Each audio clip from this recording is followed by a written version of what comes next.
जनकल्याणकारी दिवस पालन अवसर में शक्ति देखाइला बीएसपी। एथर परिवर्तन बहुजन शासन आउ शासक बहुजन नारारे कंपिला रायगड़ा। रायगड़ा ठारे बहुजन समाज पार्टी तार शक्ति प्रदर्शन करिछि। बहुजन समाज पार्टी राष्ट्रीय अध्यक्षा तथा पूर्वतन मुख्यमंत्री भौणी कुमारी मायावती 70तम जन्मदिन पालन अवसर में दल रायगड़ा जिला ठारे आयोजित समावेशर तार शक्ति प्रदर्शन करिछि। कुमारी मायावती जन्मदिन को सारा भारत वर्ष में जनकल्याणकारी दिवस रूपे पालन कर बेले रायगड़ा सदर स्थित तेजस्वी पड़िया ठारे आजिर एही दुनिया को राज्य प्रभारी जितू जाकासिका, राज्य सभापति सरोज नायक, जिला सभापति पूर्णचंद्र टाकरी, जिला प्रभारी रामदास टाकरी नेतृत्व में भव्य भावे पालन कर जायथिला। प्रथमे महापुरुषों फोटोचित्र सबुरे पुष्पमाल्य दे सभा आरंभ कर जायथिला।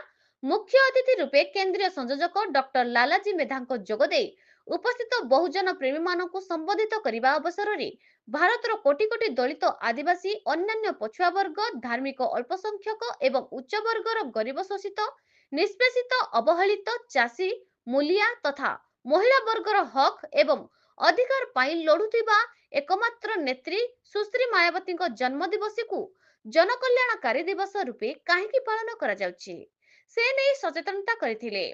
बाबा साहेब भीमराव आंबेडकर उद्देश्यर मसाल को आगे नहीं कांसीराम साहेब एवं तांको परे एही सामाजिक आंदोलन को सत्यनिष्ठार सह समग्र भारत वर्ष रे आगे नेउथिबा भौणी मायावती दलित एवं पछुआ वर्ग समाज प्रति अवदान दे सभा को अवगत करथिले। बाबा साहेब आम समाज पाई उद्यम करी जेउ समाज आउ अधिकार देचंती एबे सेही ऋण सुझिबा प्रत्येक बहुजन भाई भौणी को दायित्व बोली कहिचंती राज्य प्रभारी जितू जाकासिका उद्बोधन देथिले। भोटर अधिकारी जदि बहुजन तेबे क्षमतार अधिकारी मध्य बहुजनर प्राप्य बोली से प्रकाश करिचंती। समाजर ऋण सुझिबा समय आसीची, बहुजन एबे सचेतन एबे नाही तो केबे नाही बोली कहिचंती बहुजन समाज पार्टी जिला सभापति पूर्ण टाकरी। निकटरे बहुजन समाज पार्टीर जोग देथिला पूर्वतन जिला परिषद अध्यक्ष गंगाधर पुलांको अभिभाषण सुनिबा पई लोकंक मध्यरे अद्भुत उत्साह देखिबाकू मिलिथिला। एथर पूर्वतन बहुजन शासन आउ शासक बहुजन नारा दे लोकंक मध्यरे उत्साह भरी देथिले गंगाधर। ए जनकल्याणकारी दिवस पालन को राजनैतिक समीक्षक माने बहुजन समाज पार्टीर शक्ति प्रदर्शन भावे देखिथिबा बेले जेउ भली भावे दल तार संगठन मजबूत कर चली गत 30 वर्ष मध्य यह तार सबुठार सशक्त स्थिति रे थिबा आलोचना हेउथिबा कुहा जायछि।